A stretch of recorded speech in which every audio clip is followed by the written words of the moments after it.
Hi, and welcome to Frack the Canon. I'm Rene Mendoza, as always. My co-host from LA, CJ. What's up?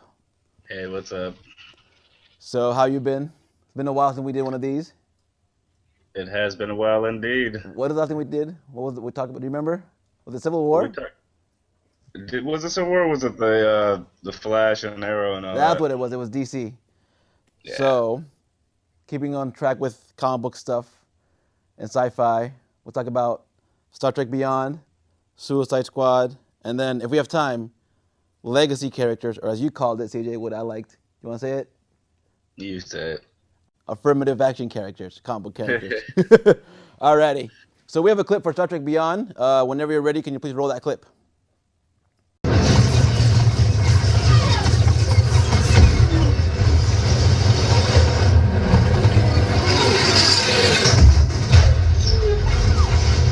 Shield frequencies have no effect, sir. They took out the dish. Shields are inoperable.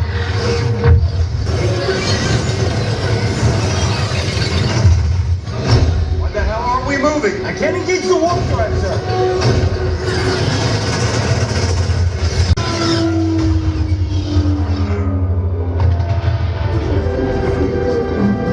And that was the destruction of the Enterprise, CJ. How many times have the Enterprise been destroyed now in the movies or in the TV show? A lot. So, like, were you? Okay. I would just first like to say that that was the first time I was able to see a clip from the screen over here. It just cuts to black for me. Now Really? I'm able to take part in seeing clips now. That is awesome. I'm glad we fixed that. We're doing a show for a year. That's kind of sad that we've been doing it with that like that. Anyway, keep going. Anywho, what did you think about this movie overall? Like, out of all the Star Trek movies, including the reboot, what do you rank this? Out of all including the reboot, I don't know. I didn't know that you were going to ask All me right. that, so I was prepared. All right, well, what about the original crew then? Original crew movies then? Yeah, as far as how I feel, I'll rate it in its trilogy. All right, I'll say that between the three Star Trek reboot movies, I like it the second best. So What's I like it first? better than the first one, but I don't like it as much as I like the second one. You like Into Darkness? Yeah, I like Into Darkness the most, actually. Really? Why? Because I don't like the movie at all. That's my least favorite movie. Well, no, because see, I think it gets a bad rep from so-called diehard Star Trek fans because of the whole Khan thing. Now, I think that it's a different argument whether or not Khan should have been in the movie. I don't agree with the fact that they chose Khan, but I think since they went with him, like I think they did a good job with him. And with the material presented in the movie, I think that it was the best done out of all the Star Trek movies. I feel differently because I feel that Khan, it was just them, a fan version trying to remake Khan their way. They brought back Khan.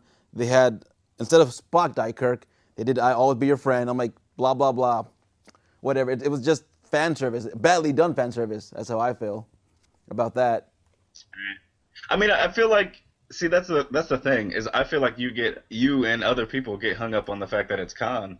Like, yeah, it's Khan, but I think you're just getting hung up on that. But Khan that it's wasn't done Khan. well though. I don't think he was done well. That's what it was. How I feel. What was I don't understand what they did wrong with him. They did his story was believable enough. They did it justice. You know what I mean? Like, yeah, it wasn't Ricardo Montalban because It wasn't he even. can't be him. It wasn't that. It was the fact that it was so early, and it was the way someone said it to was karaoke Star Trek. Like they were just repeating the beats, but there was no spirit of Star Trek. And that's kind of what rings true to me is that it's Star Trek karaoke.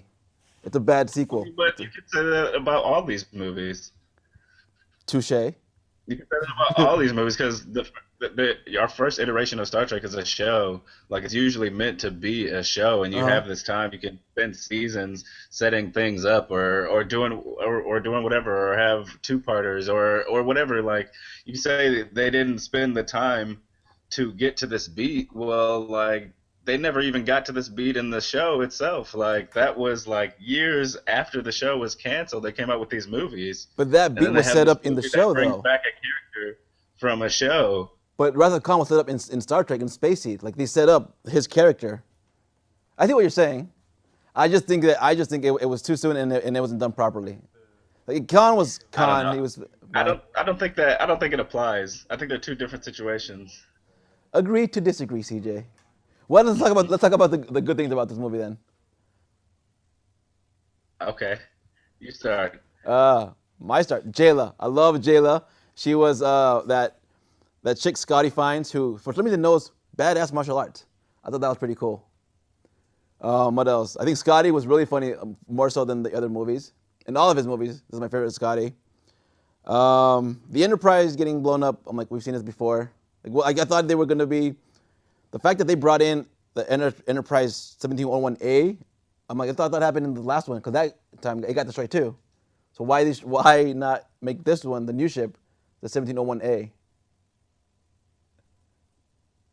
I'm asking you, CJ. Oh, you're at why not? Oh, I don't know, man. I don't know. I hadn't thought about that. I didn't even remember that, or from the other ones. I remember that they destroyed it. You know what I mean? Like Right. I thought that scene was great where they destroyed the Enterprise. Yeah, that was a great scene. Break its neck. I think this was the most like the series Uh-huh. out of all of the movies. They had you have this random thing that kind of happens. It brings them down on the planet. They get kind of captured. I like the story. You know what I mean? They kind of get them captured. It's the first time that the Enterprise. Well, not the first time, but I mean they're really kind of in danger here. You know what I mean? Like it's the first time like Kirk can't just Kirk his way out of the situation. You know what I mean? Like, so to speak. I mean, like the first two movies, like he just kind of like Kirk's his way out of everything. Like but even though like there were a couple times in the movie, like with what was her name again? Jayla. Yeah. The alien chick, Scotty's. I felt like her her whole like helping of them. Sometimes I felt like that came a little bit easy. Yeah. Like she just so happened to be the one who found Scotty, and they kind of just so happened to have the exact items to find the rest of the crew, and like. Also, like she lived in a ship, which you know what I mean. All of them just so happened to be able to like take it off the planet. So too many coincidences. But it's okay because the show's like that. You know what I mean? Like the show's like that. Like there's a lot of times when it's like, okay, well we got to be done in an hour, so all right, we have the material. It's right here. Like you know what I mean? Like oh, this over here. Like I scanned it with my tricorder, and oh yeah, it's everything we need right there in this room. How do you feel about them throwing a throwback to Enterprise, Star Trek Enterprise, which I've only seen a couple of episodes, but you've seen more than I have. How did you feel about that? What is the throwback again? With what's his name, Krull, Idris Elba being the main bad guy who fought the Zinti Wars. That's what it was, right? The Zinti Wars. It was after. I mean, it was cool, like, cause like I haven't been someone who watched Enterprise. Like, yeah, I got that whole reference, the Zindi or whatever. You know what I mean? It wasn't deeper than just hey, you get this reference, kind of. You know what I mean? Like, it was kind of a cool throwback. Like, oh, okay, like that gives me a reference to how long this guy's been out there. You know what I mean? So, which I thought was cool. The bad guy, I mean, I liked how ruthless he was, but I don't know, like the whole mechanics behind him and how he worked, kind of went over my head a little bit. Yeah. I know exactly what you mean, but I can't say that I cared either, but What I did like about it though, about this movie, was that I liked that it was the Enterprise crew being the Enterprise crew. Like in the previous, like you didn't have the usual Kirk and Spock, Hulu and Chekhov, and then what's her name? Not, what was it? I like that it was Spock. Sulu. I meant Sulu. What did I say? I think said Hulu and Netflix.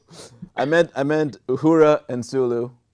I like that. I like it was Kirk and Chekhov, Spock and Bones, and Sulu and Uhura this time. Like there was a mix up of the crew members and the usual thing. They kind of played against type a little bit. Yeah. Because it's usually Kirk and Spock, so you know what I mean. They kind of flipped them around.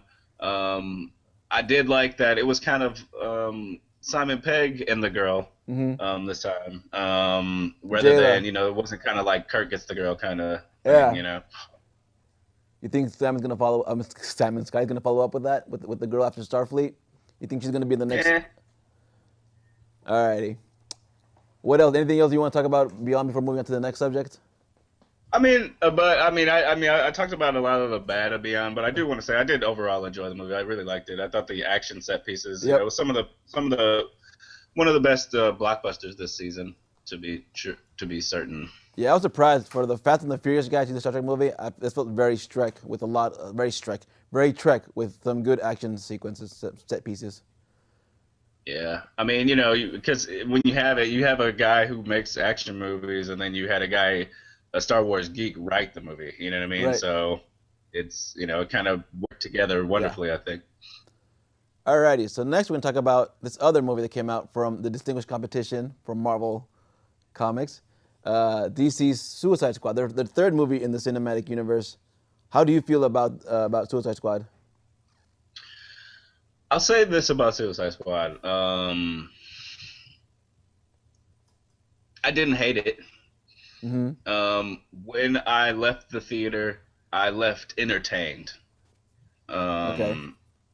I won't say that, but that entertainment was just because it was, I don't know, it was just a fun kind of a movie. It was made kind of fun, and it was cool enough to keep me entertained. I wasn't bored in the movie. But I don't know if I could say I was pleased with it. Or I don't know if I could say that it gives me high hopes for the rest of what DC's doing. Right. Me and you, Renee, have had conversations about this. Like, I said that I had a lot of the same issues that I had with Batman versus Superman with Suicide Squad, story-wise, and how the movie was just made. But because Suicide Squad had a lot of these funner, quirkier elements, I received it better. I guess because it dangled something shiny in front of my face, so I was like, oh, okay, cool, yeah, shiny stuff. But it had a lot of the same movie making flaws. I thought, you know what I mean? Like, I don't know, the villain was kind of uninteresting. The team was kind of mismatched and unbalanced.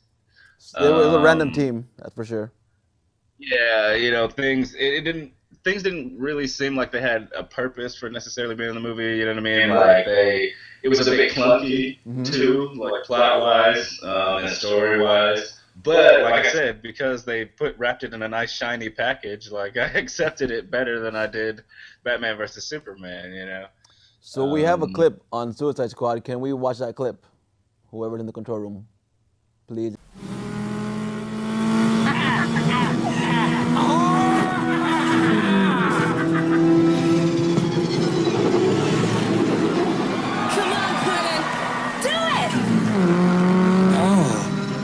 We have got company. Betsy.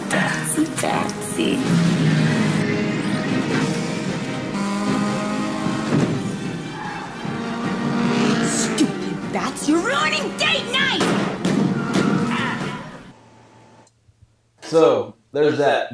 How did you feel about, who do you think was the main character in this movie? Because there were so many, right? Like, it was, for Resolve, there was too many rolling pieces. That's one thing I'm trying to figure out, who was the main character. Okay, well, I would say that the main character was definitely Deadshot.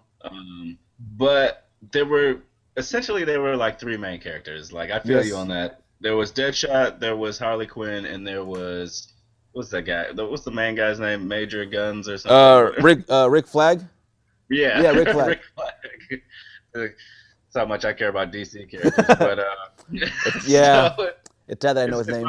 It's like a toss-up between Rick Flag, Deadshot, and Harley Quinn. The story is mainly about those three, but I do feel like more so a slight edge goes to Deadshot, and that's probably because Will Smith was playing him, and he's the most high-profile actor in the piece. You know what I mean?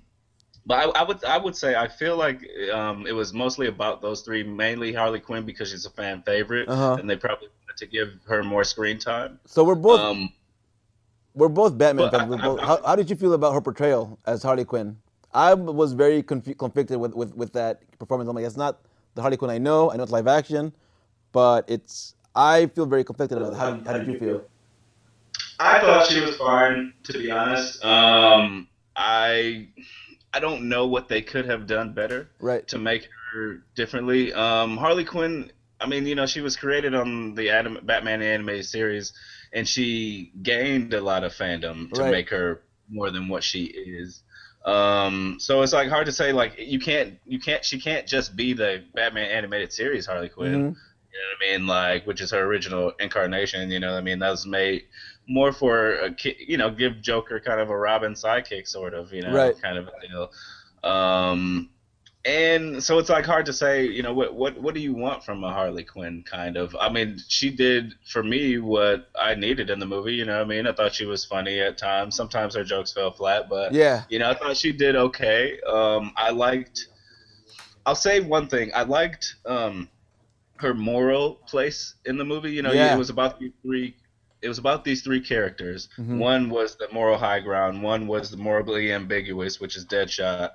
And one was the moral low, which was Harley Quinn. Right. She was evil of the evil. She represented, hey, we're bad guys. I don't remorse that. You know, I don't have any remorse for being who I am. I'm a psychopath.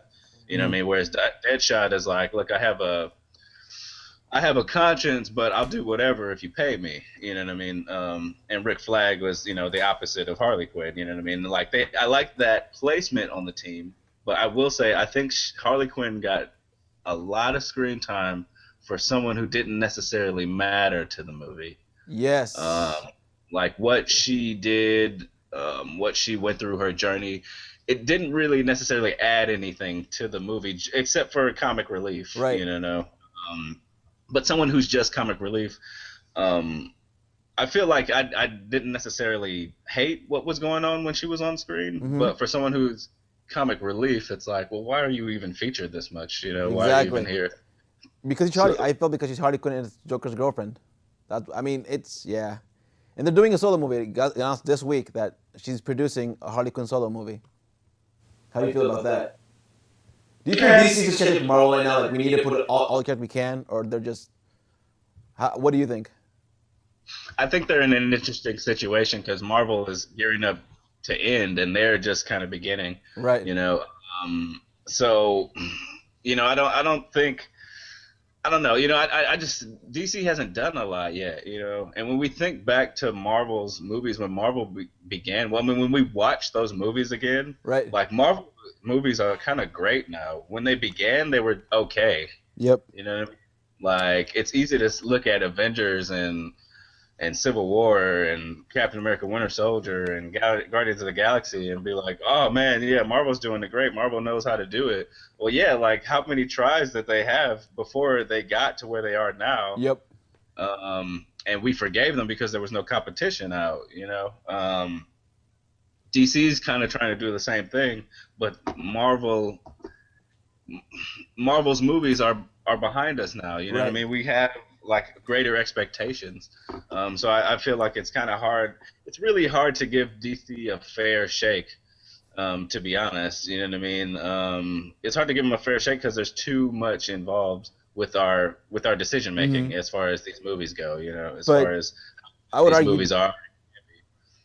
I would argue DC has had at least years of advantages, decades of advantages over Marvel. They've had Superman, they've had Wonder Woman, they have Batman on TV, they had the cartoons, all before Marvel started being able to catch up. Like it wasn't until '98 when they had their first good live-action movie, and it was Blade, and it wasn't under a Marvel comic book flag. It's an action movie with vampires.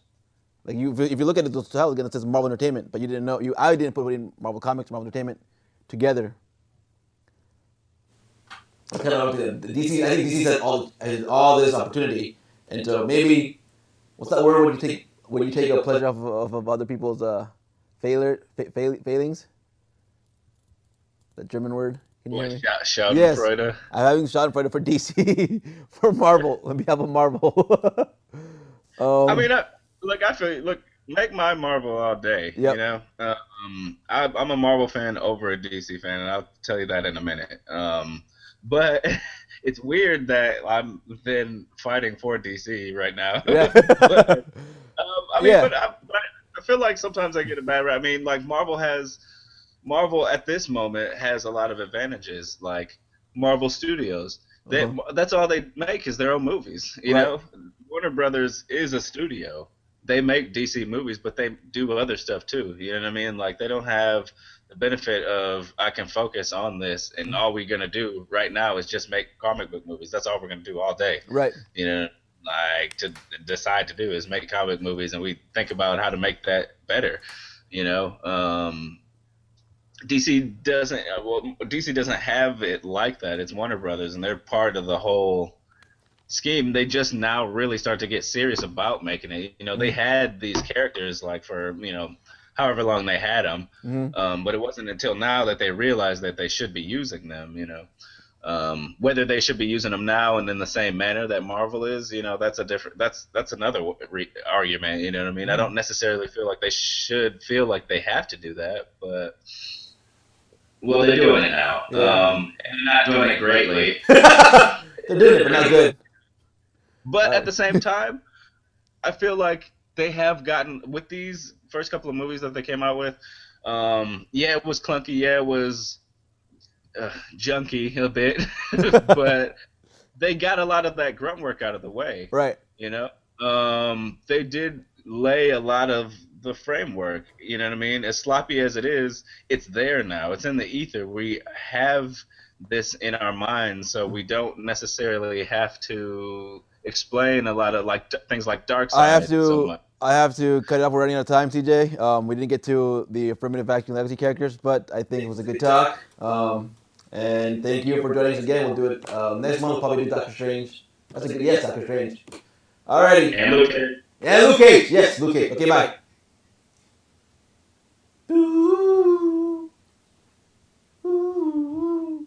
Fade to black, Mark. Just the fade to black. Fade to black. Fade to black. I can't do this all the time. Yeah.